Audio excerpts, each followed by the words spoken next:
el autor es anónimo, aunque seguramente utilizó muchas notas y muchos datos que había dejado Samuel por escrito. Los libros abarcan desde el año 1140 hasta el año 1015 antes de Cristo. Así que tenemos una joya de la literatura en nuestras manos. Tenemos un libro que tiene más de 3000 años de historia, imagínense ustedes. Ahora, hay tantas cosas que cuando comencé a estudiar Primera de Samuel me llamaron tanto la atención. Fíjate, el libro comienza con un nacimiento y termina con una muerte. A mí eso particularmente me llamó la atención. Primera de Samuel comienza hablándonos del nacimiento de un joven, de un niño llamado Samuel. Shemuel es su nombre, oído por Dios o el que Dios oye. Y termina el libro contándonos la muerte de un rey llamado Saúl. Curiosamente, la primera letra y la última de Samuel es exactamente la misma letra con la que empieza el nombre Saúl y con la que termina el nombre Saúl. Es increíble, son tantas, entre comillas, curiosidades o coincidencias. El libro de Samuel nos cuenta la transición entre el período de los jueces y la monarquía. Y me llama mucho la atención que el último juez, hubieron 13, el último juez, cuyo nombre es en original Shin-Shon, Sansón, tiene exactamente la misma letra con la que empieza Primera de Samuel, que es la letra Shin, que es el nombre de Shemuel o de Samuel. Hay tantas cosas interesantes. El libro empieza diciéndonos o profetizándonos que 2 hijos van a morir en el mismo día.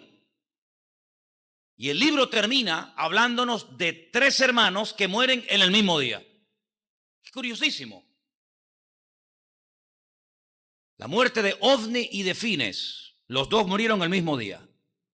Y al final del libro, en el capítulo 30 de Primera de Samuel, hay 3 hermanos que se llaman Jonatán, Abinadab y Malquisúa, que mueren el mismo día. Son los hijos del rey Saúl. Jonatán significa Dios ha dado. Abinadab significa mi padre es generoso. Y Malquisúa significa el rey es salvador. Fíjense los nombres de los hijos de Saúl. Qué diferente el significado a los nombres de los hijos de Elí, cuyos nombres no tienen absolutamente nada que ver con la Biblia, con la palabra del Señor. El libro de Primera de Samuel es un libro muy, muy interesante porque nos habla de cambios. Vemos a un hombre que va de menos a más y vemos a otro hombre que va de más a menos. ¿Y tú? ¿Tú has ido de menos a más en estos años? ¿O has ido de más a menos? Una vez le dije a un hombre, ¿quién te ha visto y quién te ve? Con lo que amabas a Dios, con lo que estudiabas y predicabas su palabra, y ahora eres como una vela que se ha ido apagando lentamente, lentamente, y ni siquiera ya te queda la ceniza de la gloria o del fuego que un día ardió en el altar de tu corazón. Samuel fue un hombre que se crió, como vimos el jueves, en un ambiente terrible, terrible. Yo creo que ninguno de nosotros nos atreveríamos a dejar a nuestros hijos en semejante ambiente. Ponte tú en el lugar de Ana. Le había hecho una promesa al Señor. Era una mujer estéril. Durante años no había podido tener hijos. Pero dice la palabra que le prometió al Señor. Le hizo un voto al Señor y le dijo, si tú me visitas y yo tengo el gozo de poder tener un hijo, de ser madre, yo lo consagraré a ti todos los días de su vida. Estoy dispuesto a renunciar a él. Estoy dispuesto a dártelo para que sea tu siervo el día de mañana. Y así fue. Dice la Biblia que tan pronto el niño fue destetado, no sé a qué edad se puede terminar de destetar a un niño, pero en aquellos tiempos hasta los 12 y 13 años los niños todavía estaban enganchados a las tetas de su madre. Pues dice la Biblia que tan pronto fue destetado, lo llevó, no al templo porque no existía templo, pero sí había una carpa, una especie de tabernáculo que se había puesto en Silo, y dice que allí lo entregó para que el sacerdote Elí le enseñara y le ministrara, y cada año su madre viajaba con ropa nueva, porque lógicamente el niño crecía, dice que era el tiempo en el que la madre Ana veía a su hijo y hasta el año siguiente no volvía a verlo. Y vemos que no lo dejó en un ambiente de espiritualidad, de amor a Dios, de oración. No, todo lo contrario.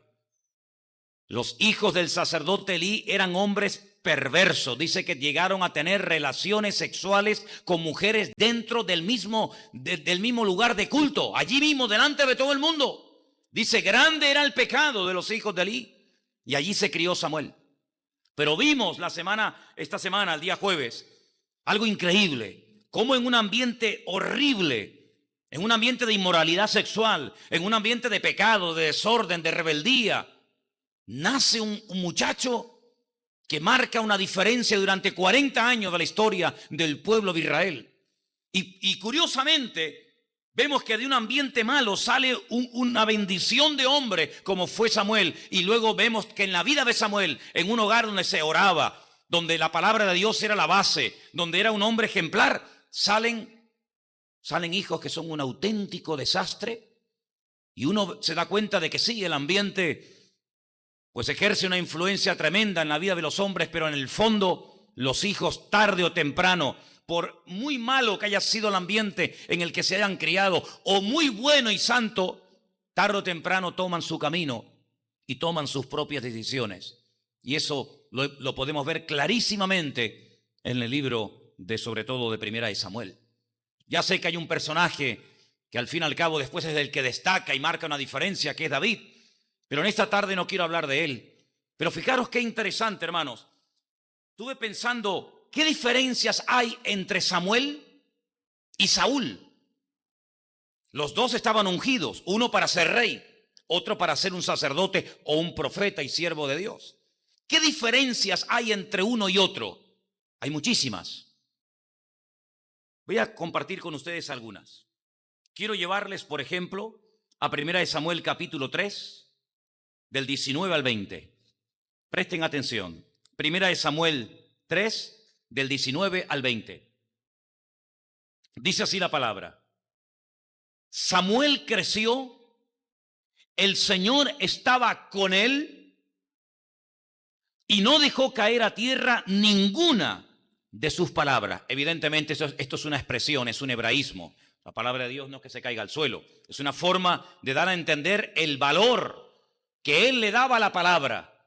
Dice, todo Israel, desde Dan hasta Beersheba, desde el norte hasta el sur, conoció que Samuel era un fiel profeta del Señor.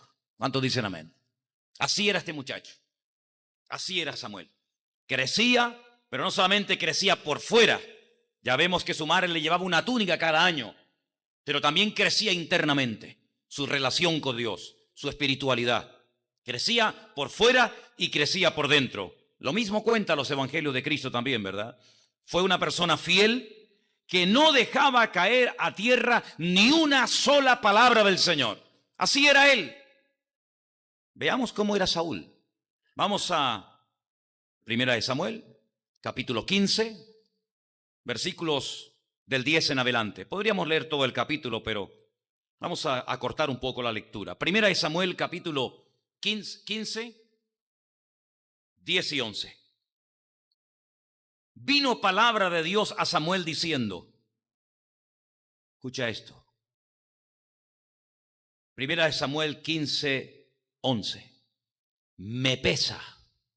Es Dios hablando, Me pesa haber puesto por rey a Saúl. Como diciendo, a mala hora lo puse. A mala hora puse yo a este hombre ahí. Porque se ha vuelto en pos de mí. Y Dios no está exagerando. Dios está diciendo exactamente cuál era el verdadero problema de este personaje. Se ha vuelto en pos de mí. No ha cumplido mis palabras. Y se apesadumbró Samuel y clamó al Señor toda aquella noche. Pero este problema, esta actitud, no se solucionaba con oración. Algunos piensan que con oración se arregla todo. Y no es así, hermanos.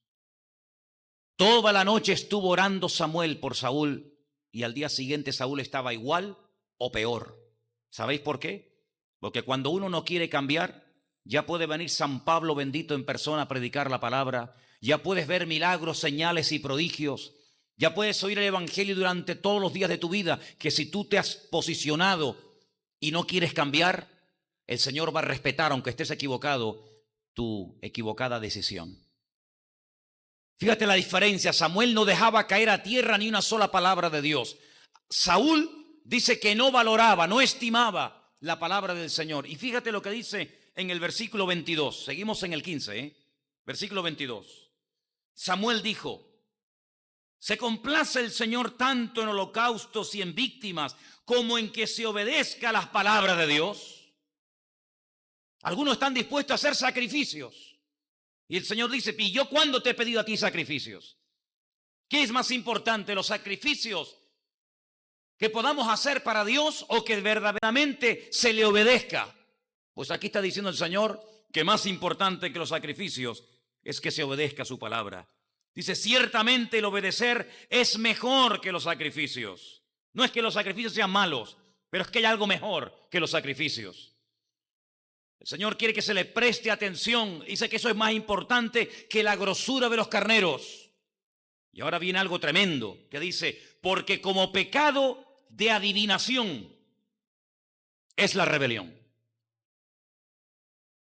Como pecado de adivinación, como entrar en contacto con los espíritus malignos, intentando adivinar o pronosticar más bien el futuro. Así es la rebelión, porque la rebelión es manipulación. Es querer manipular las cosas, es tergiversar las cosas. Siempre hay un culpable, tú nunca, tú no. Siempre es la mujer, o el marido, o el pastor, o el diablo, o Dios, o el gobierno, pero tú nunca. Por eso es comparada la rebelión con la adivinación, porque siempre estás buscando manipulación, ¿verdad? Tergiversar lo natural para justificar tu actitud. Dice: y como ídolos e idolatría, la obstinación. Por cuanto tú desechaste la palabra de Dios, el Señor también te ha desechado a ti para que no seas rey. Así que si buscas una explicación y te preguntas: bueno, ¿y por qué Dios me ha desechado? ¿Por qué no puedo seguir siendo rey? ¿Por qué mi hijo Jonatán no será el siguiente rey de Israel? Porque tú desechaste la palabra del Señor, por lo tanto el Señor a ti también te ha desechado. Ni más ni menos. Fíjense qué diferencia, qué diferencia, viviendo en la misma época, siendo contemporáneos, uno fiel al Señor, otro un desobediente. Uno, una persona dispuesta a tomar todas las palabras del Señor, a valorarlas y aplicarlas en su vida. El otro le decían una cosa y hacía lo que le daba la gana y después encima le echaba la culpa a los demás. Cuando el Señor lo manda en misión y le dice: tienes que terminar lo que se quedó a medias, tienes que arrasar con Amalek, el único enemigo que se levantó contra el trono de Dios. No podemos consentir a ningún enemigo que se levante contra el trono, contra la soberanía de Dios. Y dice la Biblia que le dijo: no traigas nada, no caigas en avaricia, no tomes ovejas, ni cabras, ni camello, olvídate de eso, olvídate de eso. Hay batallas que son para traer botín y otras que son para destruirlo todo. Y en esta ocasión tú no tienes que tomar nada. La Biblia nos enseña, leer todo el capítulo 15 de 1 de Samuel, que trajeron ovejas, trajeron corderos, trajeron tantas cosas, incluso hasta al rey de Amalek le perdonaron la vida. Hasta el rey de Amalek. Y cuando Samuel lo confronta y le dice una pregunta: ¿tú no entendiste la orden? Porque fue bastante clara. El Señor te envía una misión. ¿Por qué has traído todos estos animales? Y dice: es para sacrificarlas al Señor. ¿Y por qué has perdonado al rey de Gat? Y dice: no, yo no, fue el pueblo. Entonces te das cuenta que la actitud de Saúl era repetitiva. Uno puede cometer un error un día, por supuesto que sí. Todos somos seres humanos, ¿sí o no, hermano? Un día podemos ser rebeldes, claro. Un día podemos ser desobedientes, sí, por supuesto. Un día podemos enfadarnos, claro. Pero cuando se mantiene reiteradamente una actitud, esa persona o es un rebelde o no ha entendido el evangelio. Y no es un convertido, aunque parezca, pero no lo es. Porque la Biblia dice que el que practica el pecado, no el que peca. ¿Quién no peca, hermanos? ¿Quién no peca de una u otra manera? Pero el que practica el pecado, el que lo ves un día y otro y una semana y lo ves este mes y lo ves dentro de 6 meses y lo ves dentro de un año y siempre está en lo mismo, no ha nacido de nuevo. Por eso, cuando decía David, en aquel día, algunos dirán, en tu nombre hicimos tal cosa y en tu nombre, y presentan su currículum de lo que hicieron, no del cambio en su vida. El Señor dice, apartaos de mí, yo nunca os conocí. Una persona puede tener un tiempo de estar un poco frío, que no es lo correcto, pero puede estar un poco desanimado, puede estar un poco decaído, pero permanentemente desanimado, permanentemente decaído, permanentemente en unas actitudes de indiferencia, permanentemente sin ganas de orar, permanentemente sin ganas de estudiar la palabra, permanente y constantemente en una actitud antibíblica, es que esa persona no ha nacido de nuevo, aunque venga aquí. Aunque levante las manos o no las levante, aunque diga gloria a Dios, no importa. Saúl es una persona que externamente, aparentemente cambiaba. De hecho, vamos a ver algo muy interesante en esta tarde, que yo justamente lo leía en esta mañana, para que veáis cómo aparentemente parece que Saúl cambiaba, pero a la hora de la verdad, lo más mínimo. Pero antes de llegar a ese punto, mirar en 1 Samuel 25:1. 1 Samuel 25:1. Miren lo que pasó cuando murió el profeta Samuel. Murió Samuel y se juntó todo Israel y lo lloraron y lo sepultaron en su casa en Ramá. Y se levantó David y se fue al desierto de Parán. Sí, el día que murió Samuel fue una tragedia. La gente lo echó de menos. Lo enterraron dignamente. La gente lloró. Pero sin embargo, fijaros al final del libro, en el capítulo 31, verso 1, estamos viendo diferencias entre Samuel y Saúl. Dice, los filisteos pelearon contra Israel y los de Israel huyeron delante de los filisteos y cayeron muertos en el monte Gilboa. Y siguiendo los filisteos a Saúl y a sus hijos, mataron a Jonatán, a Abinadab y a Malquisúa, hijos de Saúl. Y arreció la batalla contra Saúl y le alcanzaron los flecheros y tuvo gran temor de ellos. Entonces dijo Saúl a su escudero, escucha, saca tu espada y traspásame con ella, para que no vengan estos incircuncisos y me traspasen y me escarnezcan. Mas su escudero no quería, porque tenía gran temor. Entonces tomó Saúl a su propia espada, se echó sobre ella, y viendo su escudero a Saúl muerto, él también se echó sobre su espada y murió con él. Así murió Saúl aquel día juntamente con sus 3 hijos y su escudero y todos sus varones. Qué diferente, ¿no? Fueron diferentes en vida y fueron diferentes en muerte. En vida, Samuel valoraba todo lo que era de Dios, todo lo que él le olía bendición. Toda palabra que a él le parecía interesante y aprenderla y aplicarla, dice que no la dejaba caer a tierra. Qué diferente Saúl. Tuvo varias oportunidades para demostrar que amaba a Dios, para ir a misiones concretas y específicas, a ejecutar la voluntad de Dios, y no la cumplía, dice, porque desechaba, no valoraba. Para él la palabra de Dios no tenía peso. Se justificaba tratando de presentar sacrificios. Así eran en vida, pero en muerte dice la Biblia que Saúl cuando se suicidó, se desparramó todo Israel y fue una ruina nacional. Qué diferente el día que enterraron al profeta Samuel. Todo el mundo lo lloró, todo el mundo lamentó que la voz y el ministerio y la influencia del profeta Samuel se había ido para siempre. Pero esta mañana leía algo que me impactó tanto, porque hay momentos en los que aparentemente Saúl recapacita. Hay momentos en los que parece como que la evidencia es tan contundente y tan aplastante que no le queda más remedio a Saúl que reconocer que por el camino que va no es el correcto. Y miren lo que pasa en 1 Samuel 26. 1 Samuel capítulo 26. Todo el capítulo es una maravilla, ¿eh? Te animo a que lo leas si puedes. 1 Samuel capítulo 26.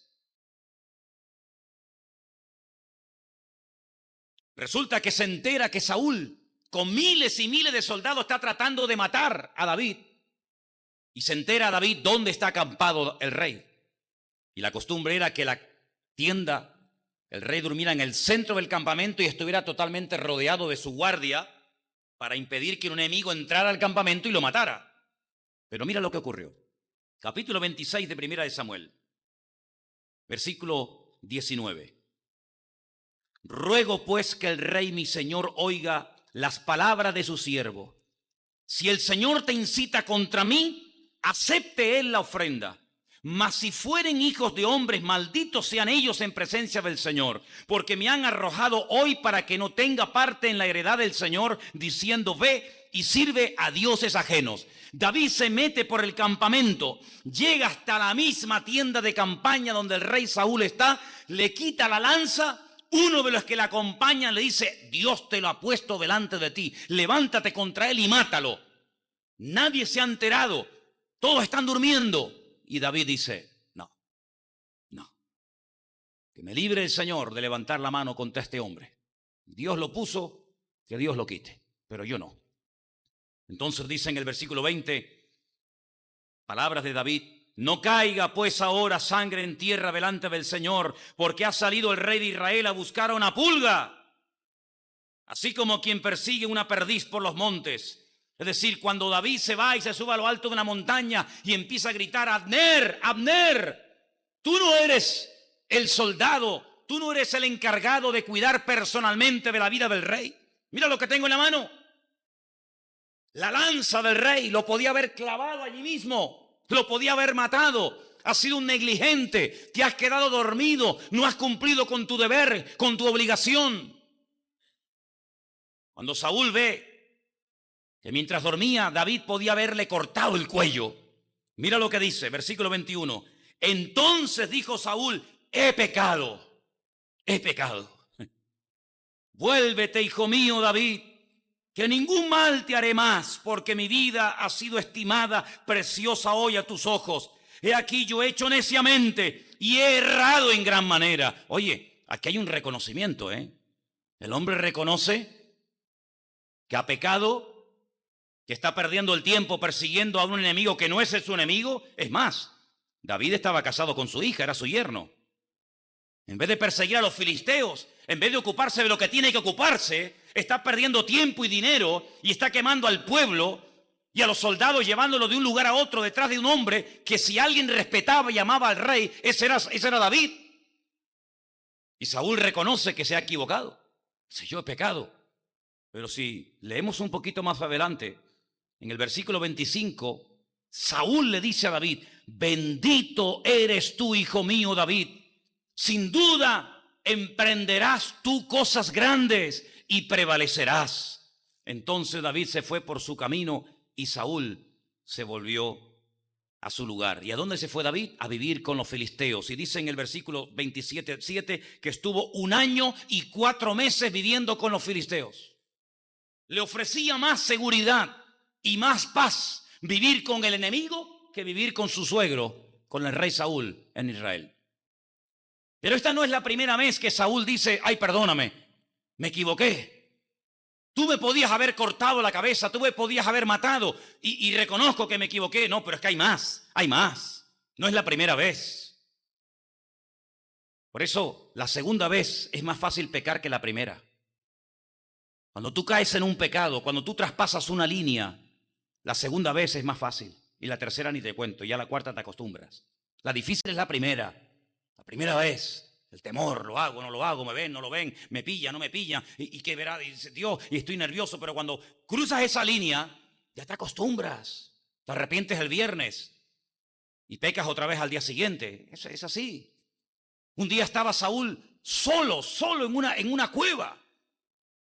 Dice en la Reina Valera, en la versión así nuestra, cubriéndose sus pies. Eso es un hebraísmo. Estaba haciendo sus necesidades. El momento más vulnerable y humillante. Y David justamente estaba dentro de la cueva, donde acaba de ver entrar por la cueva al rey Saúl. Está con sus soldados y los soldados le dicen, ahí lo tienes, Dios te lo puso delante. No tienes ni que ir a buscarlo. Levántate y mátalo. Y David dice que se levanta sigilosamente, saca un cuchillo y le corta el borde de su manto. Y cuando Saúl se va, David comienza a gritar, rey mío, Saúl, mira.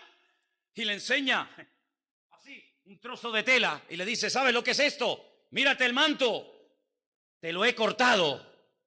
Así te podía haber rebanado el cuello, pero te he vuelto a perdonar por segunda vez la vida, porque yo no tengo nada contra ti. Líbreme Dios de levantar mi mano contra ti. Y otra vez Saúl aparentemente se arrepiente, aparentemente se humilla y le pide perdón a David. Pero una cosa es reconocer por fuera y hablar palabras bonitas, y otra cosa verdaderamente es llevar ese arrepentimiento y ese reconocimiento a un cambio interior y a un cambio genuino de vida. ¿Cuántos dicen amén? David nunca olvidó que le cortó el borde de las vestiduras a Saúl. Probablemente por eso cuando era mayor le ponían muchas mantas y muchos mantos. Y dice que no entraba en calor, siempre tenía frío, para que recordara que un día le cortó el manto al rey Saúl. Y eso dice que le trajo dolor y le trajo tristeza a David durante toda su vida, el haber hecho esa acción, ¿verdad? Israel tenía dos grandes enemigos en la época del rey Saúl, en la época de Samuel. Uno externo y uno interno. Y saben, hermano, lo que veo en el libro y observando la vida de la gente, que a veces es mucho más fácil enfrentarte con tus enemigos externos, con tus problemas externos, que con los verdaderos problemas que tú tienes. El enemigo externo en aquel tiempo se llamaba filisteos. Los filisteos eran terribles. Habían venido de una isla y se habían afincado en toda la costa mediterránea del país. Dominaban toda la costa, todo el comercio que entraba y salía, ellos lo controlaban.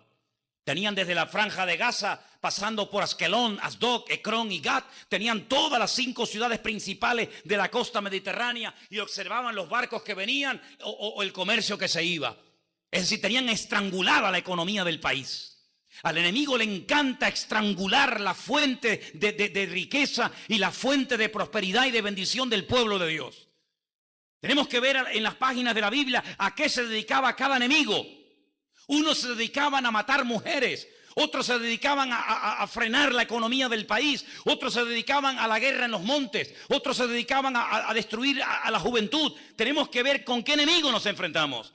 Y los filisteos eran el enemigo típico fanfarrón, que hacía un mal uso de las riquezas y que tenía controlada la fuente de ingresos del país. Y por eso Israel estaba cada vez peor.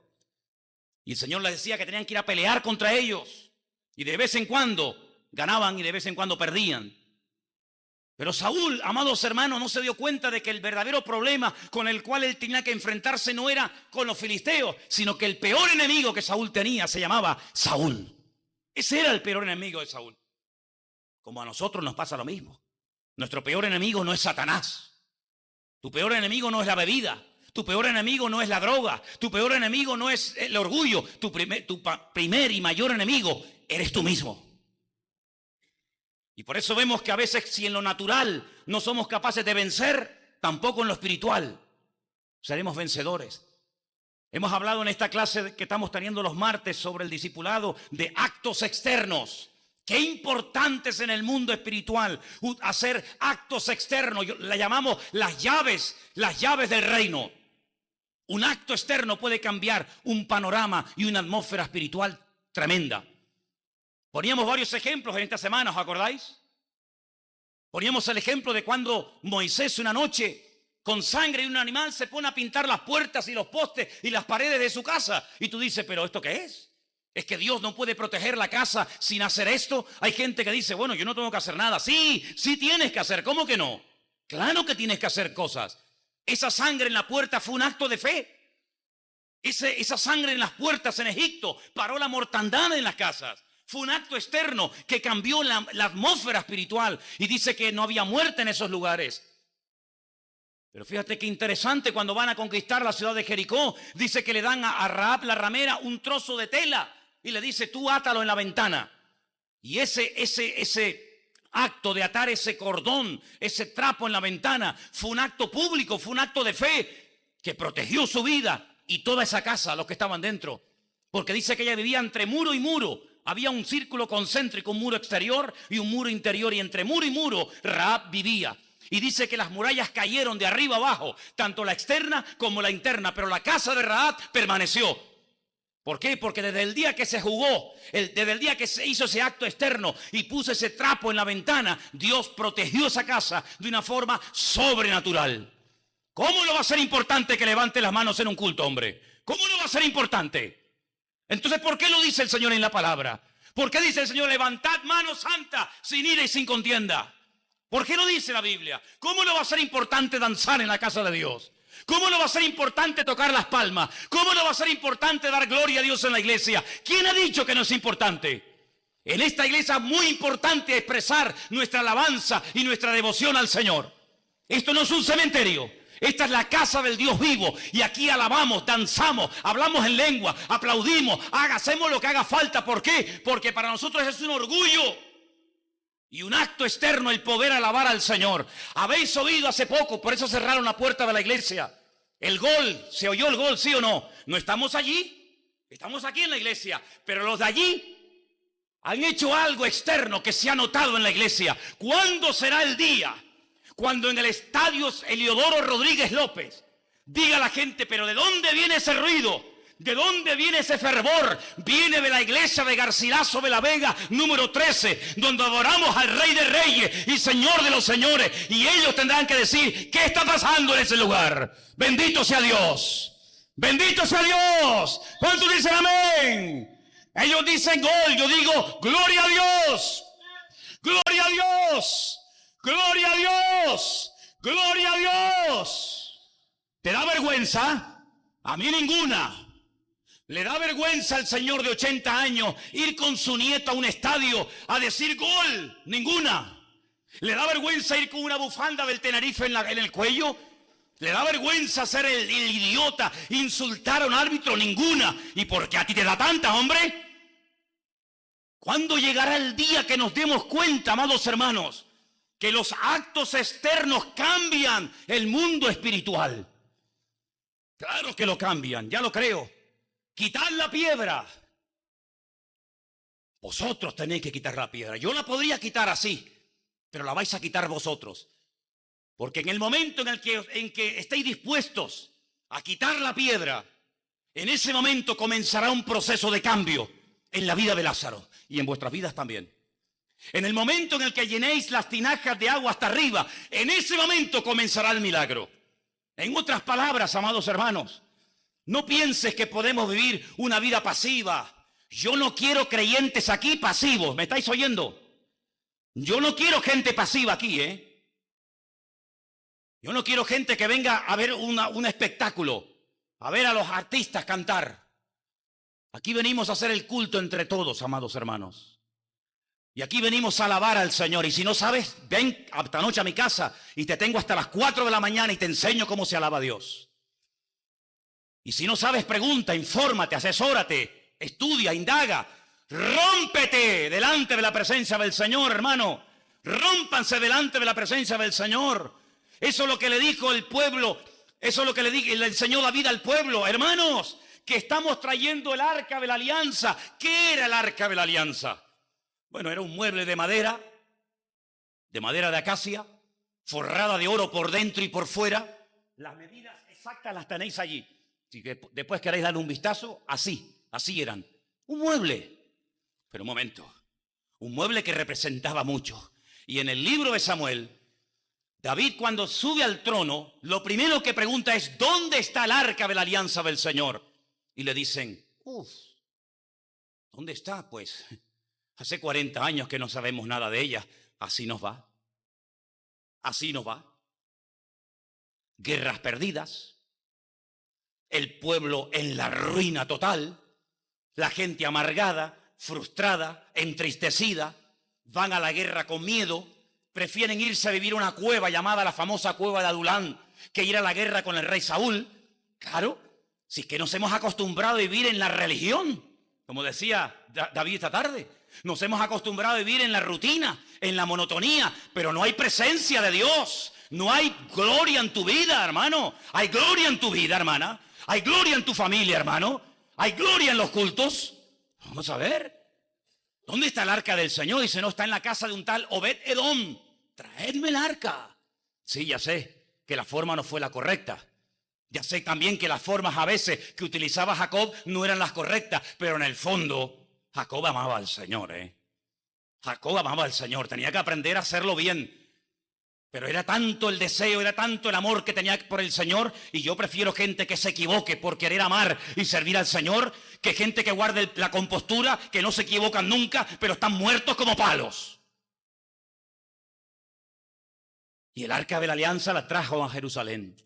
Y toda la ciudad comenzó a danzar. Nunca danzaron durante los 40 años del rey Saúl. Nunca.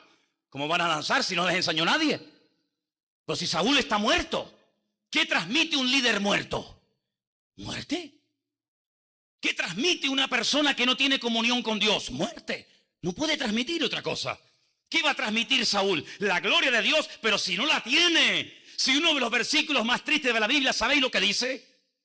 Y la gloria del Señor o el Espíritu del Señor se apartó de Saúl y él no se dio cuenta. Ah, que si tú pierdes el coche esta noche te vuelves loco. Imagínate, sales a la calle, te vas a donde dejaste el coche y no lo encuentras. ¿Qué harías? Ah, no pasa nada. Nos vamos caminando a casa. Eso no te lo crees ni tú. O llegas esta noche a casa y te encuentras que la casa está saqueada, han robado la nevera, el televisor, el lavavajilla, el microondas, la arcilla, las mesas. ¿Te vuelves loco? Pues ¿cómo Saúl se acostumbró a vivir sin la presencia del Señor? Es que a todos se acostumbra uno en la vida, hermano. A todos se acostumbra uno. A vivir en la carne. Los corintios vivían en la carne. Para ellos era normal vivir en la carne. Pablo decía, carnales, niños en Cristo, que no habéis crecido, que no habéis madurado. Si Pablo no se lo dice, ellos ni se dan cuenta. El Señor entró en el templo de Jerusalén y dice, me habéis convertido mi casa de oración, me la habéis convertido en una cueva de ladrones. Y allí estaba Anás, allí estaba Caifás, allí estaba toda la curia, allí estaban todos los religiosos y nadie se sentía mal. Venga oveja, y venga camello, y venga bueyes, y venga animales. Y el Señor llega y nada más entrar dice, esto es una cueva de ladrones. Sin embargo, ellos se acostumbraron a vivir, pues eso, en una cueva de ladrones, creyendo que incluso de esa forma adoraban al Señor. No había alabanza, no había adoración. ¿A dónde se iban los que verdaderamente amaban al Señor? Leed la historia. ¿A dónde se iban? A Qumran, al desierto de Judea. Allí se metían en cuevas, dice que los llamaron los esenios. Allí se metían en las cuevas, y allí comenzaron a escribir y a escribir la palabra, a orar, a ayunar, a buscar al Señor. ¿A Jerusalén para qué? Si allí no hay nada, está muerto. ¿A dónde se iba la gente enferma y necesitada en los tiempos de Jesús que vivían en Jerusalén? ¿A dónde se iban? ¿A dónde? Lo normal hubiera sido ir al templo, ¿sí o no? No iba nadie. No iba nadie. ¿A dónde se iban los enfermos? Los cojos, los ciegos, los mudos, los paralíticos. ¿A dónde se iban? A un estanque. ¿Cuál? El de Betesda. ¿Y por qué se iban a un estanque? Si Dios dice que vivía en el templo, no en un estanque, no. Pero es que la gente decía, oye, que alguien me contó que un ángel de vez en cuando baja, mueve el agua y el primero que se mete, el primero, el segundo ya no. Fíjate tú qué discriminación. El primero que se mete queda sanado. Y allí se iban multitudes, cojos, paralíticos. Allí se iban a esperar nada. Y eso es lo que pasa hoy en día. Cuando la iglesia verdadera, cuando los hijos de Dios no le ofrecen al mundo un Cristo vivo, glorioso, resucitado. ¿A dónde se va la gente? Al curandero, al mago, al astrólogo, al adivino, al parapsicólogo, al santero, al que le tira las cartas, le lee las manos, al horóscopo. ¿Por qué? Porque el ser humano está buscando. Y donde él cree que puede encontrar solución a sus problemas, allí se va. Y por eso tuvo que ir Cristo al estanque de Betesda. Pero mira qué curioso. Cuando llega al templo y lo limpia, ¿sí o no? ¿Os acordáis? Entró al templo de Dios, echó fuera a todos los golfos y sinvergüenzas que habían convertido la casa de Dios en un lugar de comercio. Ay, si el Señor bajara otra vez y empezara a sacar de los templos y empezara a sacar de tantas actividades y cosas que se hacen supuestamente en su nombre. Y al último que alaban y adoran es al Señor. Primero se levantan ellos, después ellos y después también ellos. Cuando el Señor limpia el templo y saca toda esa basura afuera y vuelca las mesas y saca todo a la calle, Él dice, esta casa será llamada casa de oración para todas las naciones. ¿Qué pasó? ¿Todo sigue igual? No.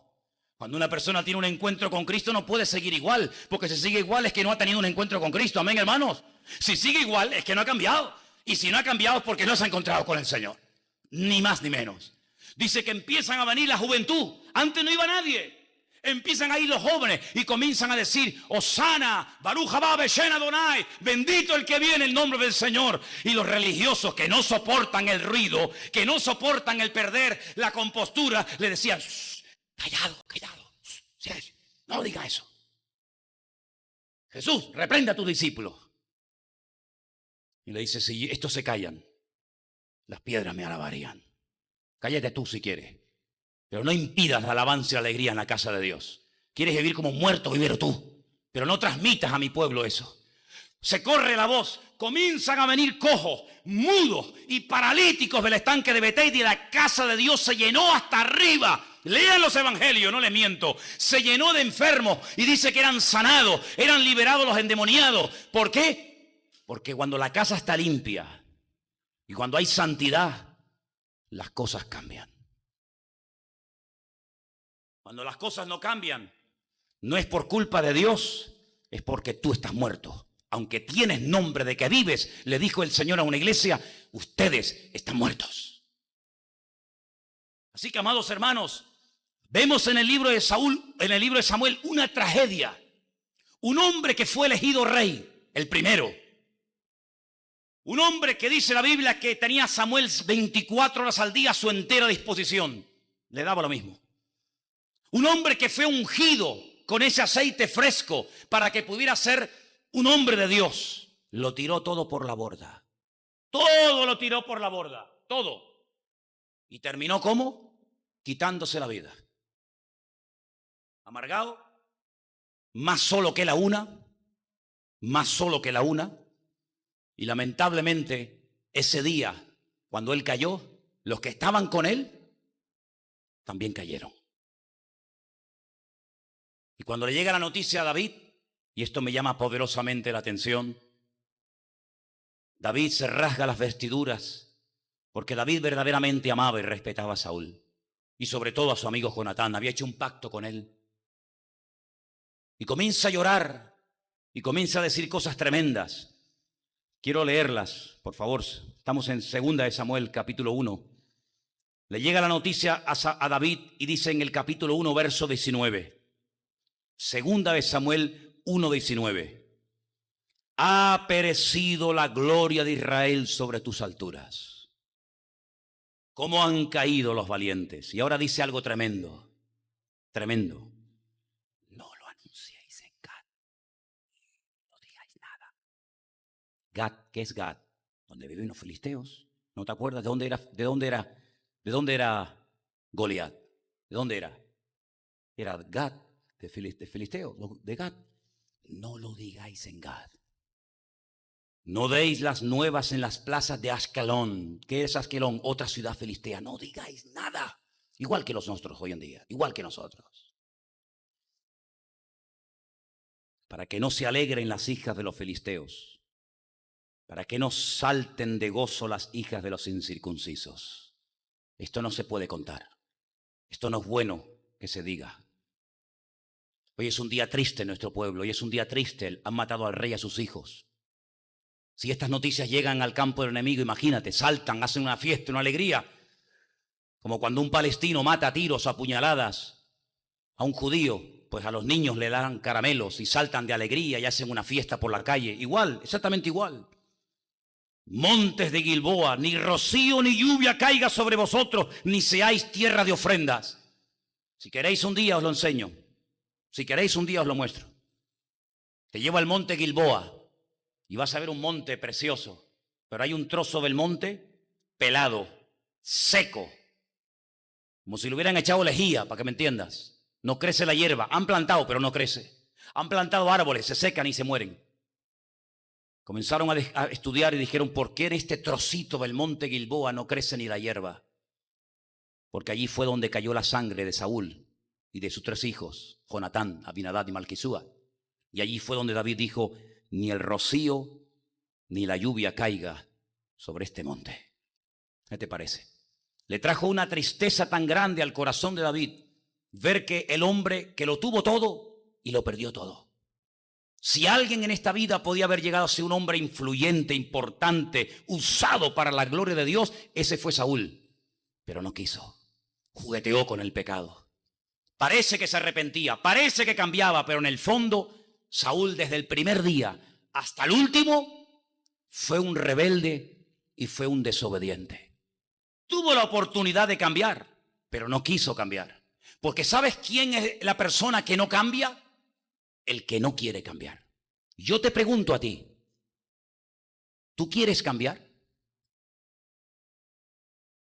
Te miro a la cara, yo miro a los ojos, a la gente yo siempre la miro a la cara. ¿Tú quieres cambiar? ¿Cambiar de qué? ¿Quieres cambiar? ¿Quieres ser un cristiano espiritual sirviendo al Señor? Nada materialista, nada egoísta, nada celoso, nada orgulloso. ¿Quieres sí o no?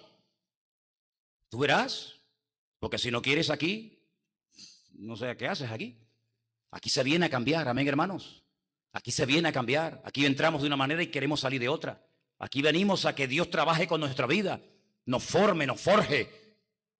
Ya lo he dicho 1000 veces, en esta calle hay 2 cosas muy importantes. Una guardería de niños en la esquina que se llama Heidi. Mira que le hago por publicidad a la guardería esta, Y una iglesia aquí en el centro. Los niños allí a la esquina. Los que quieren cambiar aquí. Y los que quieren perder el tiempo aquí al lado, al bar, a perder el tiempo. Tú decides dónde vas a ir. Amados, Dios le dio al hombre un regalo precioso que se llama libre albedrío. Y con el libre albedrío decidimos qué tipo de vida vamos a vivir. Cuando no reconocemos el potencial interior que tenemos, desperdiciamos nuestra vida por caminos equivocados. Pero cuando llega un momento en el que en una iglesia como esta o en cualquier otra, te confrontan, te hablan de la palabra y te dicen, tú si quieres puedes cambiar, no por ti mismo, sino con el poder de Dios, porque Dios te ha dado la capacidad, porque su Espíritu Santo es todopoderoso, porque la palabra es viva y eficaz, etcétera, etcétera. Tú ahora puedes decidir qué tipo de vida vas a vivir. Hombres en la iglesia, casados, ¿cómo queréis que sean vuestros hogares? Tú decides cómo va a ser, tú eres la cabeza, por ti entra o no la bendición de Dios. ¿Tú quieres que tu mujer sea espiritual? Sé tú primero espiritual. ¿Tú quieres que tus hijos amen a Dios? Ámalo tú primero. ¿Tú quieres abrir la puerta y encontrarte a tus hijos leyendo la Biblia? Léela tú primero. ¿Tú quieres ver que tu hogar es un lugar de paz y de bendición? Pues siembra primero. Y el que siembra tarde o temprano siempre segará. Bendito sea Dios. Aunque parezca que el enemigo, olvídate de eso. Instruye al niño en su camino y aun cuando fuere viejo, no se apartará de ese camino. Esa es la paz y la tranquilidad que tenemos los padres. Pueden rebelarse, pueden marcharse, pueden insultar, pueden hacer lo que quieran. Tú haz tu parte. Y si tú verdaderamente has sembrado en él y has sembrado en ella, tú tranquilo. Pues si algún día va a venir aquí otra vez y lo vas a ver alabando al Señor y sirviendo al Señor, y a lo mejor te vas a quedar con la boca abierta de ver que mientras estábamos aquí el Señor estaba trabajando en él y en ella mucho mejor de lo que tú te puedes imaginar. ¿Cuántos dicen amén? Pero tú decides qué tipo de hogar quiero tener. Un hogar ahí, bueno, no pasa nada. Bueno, pues si tú quieres tener ese hogar, allá tú. ¿Qué tipo de marido tú quieres tener, hermanita? ¿Qué tipo de hombre tú quieres tener? Siembra en él. Lo que no puedes hacer es pedir lo que no das. Si no siembras no puedes cosechar. Tú tienes que sembrar. Es que me insulta, pues sigue sembrando. Parte de la semilla, cuando haces así, cae en el camino. Pero eso no significa de que no voy a seguir sembrando.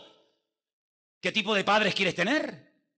Padres, ¿qué tipo de hijos queremos tener? ¿Qué tipo de iglesia queremos tener? ¿Qué tipo de pastor queréis tener?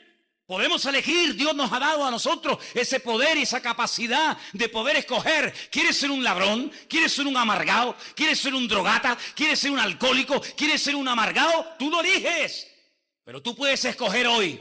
El Señor dice, hoy puedes escoger el camino de la vida o el camino de la muerte. Yo te doy esa capacidad. Escoger el camino de la vida. En otras palabras, yo renuncio a la mediocridad. Yo renuncio a la indiferencia. Yo renuncio a la poca gracia, al poco deseo de amar a Dios. Renunciemos a eso. Y comencemos a trabajar en una línea, decir, no, yo voy a levantar cabeza, yo me voy a casar y voy a tener una buena mujer y yo voy a tener un buen marido y yo voy a tener unos hijos que amen al Señor. Tú tienes que trabajar, porque no puedes estar ahí siempre en plan espectador, como si vinieras al cine. No, hijo, los que sembraron con lágrimas, con regocijo, segarán. Y sabes una cosa, a mí me ha dado el Señor una alegría tremenda esta semana, pero tremenda. Mira que yo llevo años leyendo la Biblia. Yo tengo una Biblia que ya no la puedo ya ni abrir porque se me caen las hojas a pedazos. Y encontré en el libro de Samuel un personaje que me trajo tanto ánimo a mi corazón. Y es un personaje del cual yo en mi vida, mira lo que te digo, en mi vida he oído a nadie hablar de él. ¿Quién no ha oído un mensaje sobre Abraham? Lot, Daniel, Moisés, David, Jeremías. Pero Emán, ¿sé quién es? Pues yo el jueves hablé de él. Llegó primeramente a ser uno de los cantores más importantes que tuvo David al lado de él. Después llegó a ser un hombre que tocaba instrumentos que creó David para alabar a Dios de una forma increíble. Y llegó a ser un profeta en el palacio. Y yo pregunto, ¿y quién era este man? Recordad, Samuel tuvo 2 hijos, Joel y Abías.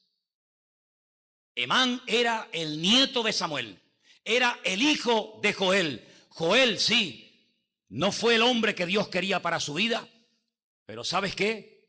En la siguiente generación, lo que sembró con lágrimas y con sufrimiento y con dolor el profeta Samuel, lo comenzó a ver en su nieto.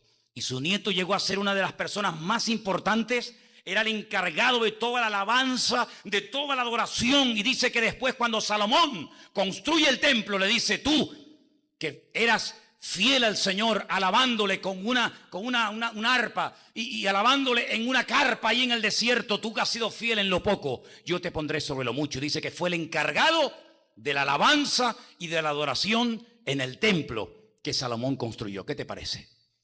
Así que no estamos perdiendo el tiempo cuando ustedes oran, cuando ustedes leen la palabra, cuando ustedes se congregan, no estáis perdiendo el tiempo, estáis sembrando. ¿Para qué? Para que podáis ver resultados en vuestra vida. Porque Dios quiere que vivamos en paz, en victoria, con gozo, con pasión por las almas perdidas, no muertos, sino vivos, pero no de nombre, sino de verdad. Pero todo eso lleva un tiempo. Pues la pregunta es, ¿estamos dispuestos como Samuel a decir, yo no voy a dejar perder ni una sola oportunidad? Mira, cuando Samuel era un niño, para que veáis, cuando Samuel era un niño, una noche oyó su nombre 2 veces. Yo te animo a que tú vayas por toda la Biblia y encuentres los lugares donde Dios a una persona lo llamó 2 veces por su propio nombre. ¿Te viene a la cabeza alguno? Yo te los puedo decir todos, pero no te los voy a decir. Los vas a buscar tú esta semana. Samuel se despierta. Se va a la habitación del sacerdote Elí y le dice, dime, Señor, ¿me has llamado? Y el sacerdote, que lo había criado como un hijo, le dice, no, hijo, yo no te he llamado. Ve y acuéstate. El niño se acuesta. Vuelve a oír por segunda vez, 2 veces su nombre. Samuel. Y vuelve otra vez a la pieza del sacerdote Elí. ¿Me has llamado? Dice, hijo, yo no te he llamado. Relájate, tranquilo. Yo no te he llamado. Dice, pero mira, la próxima vez, si oyes tu nombre, así como tú me estás diciendo que te están llamando, en vez de venir aquí, qué bonita lección, dile al Señor, dime, Señor, he aquí que tu siervo oye. Y ya verás cómo son las cosas diferentes. Qué bonito, Si recurriéramos más al Señor y menos a los hombres, cuántas sorpresas agradables nos podríamos llevar en la vida, La tercera vez, Samuel. Y Samuel, el pequeñito, dijo, heme aquí, Señor, dime. Y le da una profecía, le da un mensaje profético impresionante para Elí y para sus hijos, que dice que al día siguiente no omitió ni una sola palabra del mensaje que había recibido de parte del Señor. ¿Qué aprendemos de esto? Dice la Biblia que en aquel tiempo escaseaba la palabra de Dios. En aquel tiempo había muchas cosas, pero no había mucho palabra de Dios. El sacerdote Elí nunca había oído la voz de su Dios. Y entonces, ¿a quién servía? ¿Cómo se puede servir a un Dios?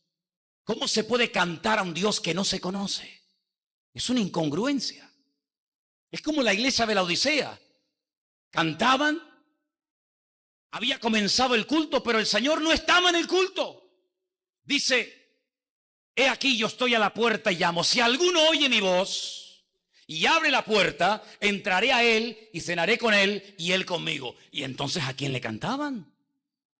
¿A quién le cantaban? Habían perdido la presencia del Señor y no se habían dado cuenta. Lo mismo que Saúl, que perdió la presencia del Señor y ni se dio cuenta.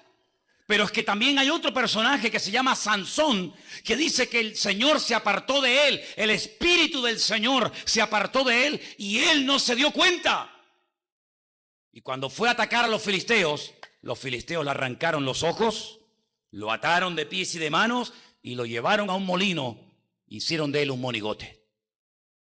Es increíble. ¿Cómo se puede vivir sin esa presencia?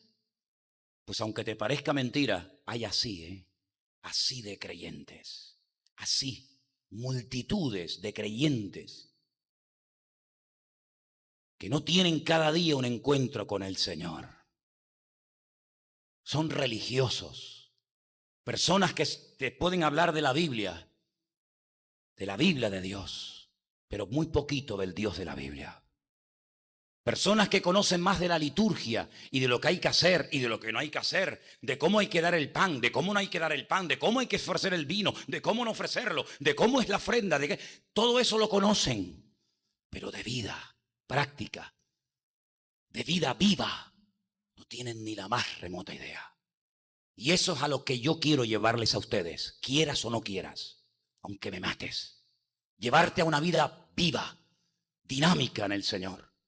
No una vida religiosa, porque la religión esclaviza, la religión embrutece, la religión produce un orgullo en el hombre que se cree superior a los demás, y el que se cree superior a los demás es el más pequeño de todos. Dios nos está llamando a encontrarnos con Él, a tener más tiempo a solas con Él, a conocerle mejor, que cuando oigamos su voz digamos, esa es la voz de mi amado que me llama. ¿Habéis leído el libro del Cantar de los Cantares? ¿Lo habéis leído? Shir HaShirim. Es un libro que no se lee en hebreo, se canta. Todo, desde el capítulo 1 hasta el final. Es un largo cántico, monótono, monótono. Una noche viene el amado. ¿Quién es el amado? ¿Quién es el amado para ti? Ella estaba en la cama. Oye al amado golpeando a la puerta. Oh, amada mía, estoy aquí. Quiero tener comunión contigo. Vamos a estar juntos. Vamos a tener relación juntos. Y ella le contesta desde la cama y dice, pero ¿cómo me voy a levantar? Ahora sí que me acabo de lavar y me voy a levantar y me voy a manchar los pies y empiezan a presentar excusas. Reconoce la voz, oye el toque, pero no se esfuerza. ¿Y el amado qué hace? Se va el amado. Ella se percata, vuelve en sí al hijo pródigo y abre la puerta y dice que había quedado el aroma. Aquí estuvo él, sí estuvo, pero no está. Y dice que enferma de amor, desesperada, recorre toda la ciudad de Jerusalén diciendo, ¿habéis visto a mi amado? ¿Lo habéis visto? Y dice, ¿tu amado? ¿Y quién es tu amado? Mi amado señalado entre 10,000, no hay otro como él. Y lo describe desde la coronilla hasta la planta de los pies, y hasta que no lo encuentra, no para. Y eso es lo que tú tienes que hacer. Eso es lo que tenemos que hacer diariamente todos y cada uno de nosotros. Pelear, pero no las batallas en las que a veces te metes. La buena batalla. Meterte en oración con Dios. y decirle, Señor, no tengo para dar. Si yo te dijera a ti, el jueves predicas tú, el domingo predicas tú, ¿tendrías algo para dar? ¿Tendrías algo para dar? Un hombre se tuvo que levantar de madrugada y tocar a la puerta del vecino y dice, préstame 3 panes, déjame algo, porque me acaban de llegar visitas a casa y no tengo nada para ponerlo delante. Claro, ¿no te has preparado? Es como aquellas que se quedaron sin aceite y le dice, déjenos un poquito de aceite porque se nos ha acabado. Dice, si yo te dejo de lo mío, nos quedamos ustedes y nosotras, vete a comprar al que vende. Y hay gente que vive de la gloria de otro. Ora por mí, hermana, que mañana tengo un examen, ora por mí. Ay, ora por mi marido, ora por mi niño, ora que me duele por aquí, ora que me duele por allá, ora por mí. ¿Cómo que? ¿Y tú cuándo oras? ¿Cuándo buscas verdaderamente al Señor? Temprano yo te buscaré, de madrugada yo me acercaré a ti. Mi alma tiene sed de Dios, del Dios vivo. ¿Cuándo vendré y me presentaré delante de Dios? Eso es lo que Dios quiere. Eso se llama cristianismo vivo y bíblico. Lo demás son pamplinas. Lo demás son pamplinas. Podemos cantar y hacer todo lo que quieras, pero el Señor lo que quiere enseñarnos, y yo lo estoy descubriendo en el libro de Samuel, yo lo que veo es que Dios nos quiere llevar a una vida de locos por el Señor. Locos por el Señor. Cuando una persona está drogada, ¿tú lo notas? A lo mejor algunos no se dan cuenta, pero si yo le pido a alguno de los chicos, a Dino, a Juan Carlos, a algún chico del centro, digo, oye, ven para acá. ¿Este qué? Y me va a decir, Manolo, este está puesto hasta las orejas. ¿Por qué lo saben, amigo? Lo saben a la legua. Cuando una persona está borracha, ¿se nota sí o no? ¿Se nota? Es que te acercas un poco, hace. Algunos cuando me ven a mí se echan un paquete de chicle a la boca. Sí. Se nota, amigo. Y cuando tú estás lleno de Dios, ¿se nota sí o no se nota? Pues yo lo noto.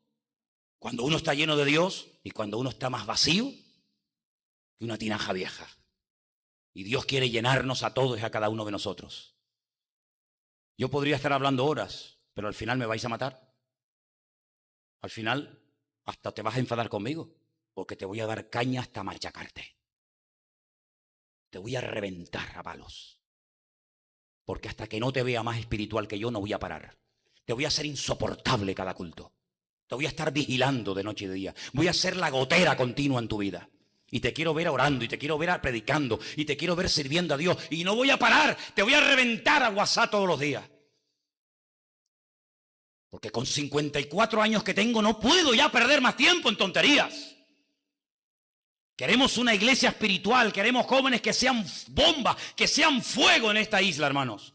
Eso es lo que queremos.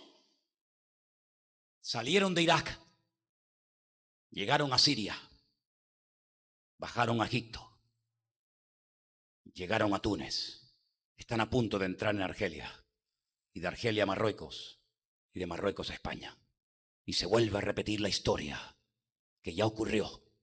Mientras los cristianos estaban peleándose entre ellos y discutiendo, los otros estaban avanzando. Y cuando se dieron cuenta, ¡fum!, se les metió encima y los tuvieron 800 años ahí metidos.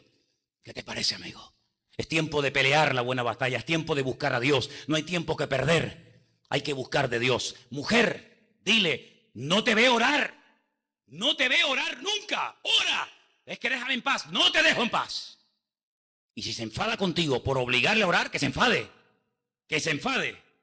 Hija, ¿tú estás leyendo la Biblia, papá? ¿Otra vez lo mismo? Sí, otra vez lo mismo. Tú estás leyendo la Biblia, tú estás orando. Dale la tabarra a tus hijos, dale la tabarra a tu mujer, dale la paliza a tu marido. ¿No dice que lo amas?